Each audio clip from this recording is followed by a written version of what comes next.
Hey everybody, this is a real quick video in case you have a Megaboom 4 wireless Bluetooth speaker from Ultimate Ears or Logitech and you need to do a hard reset to the factory default settings on it. Now you're going to want to do this reset for one of two reasons.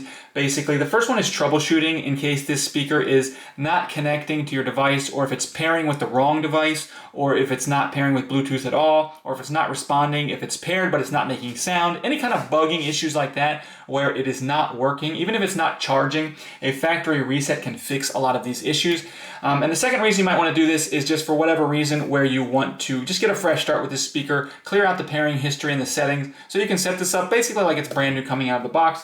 It's really very easy to do with this speaker. All we need to do is come in and find this very hard to find volume down button right here. Just kidding, it's very easy to find.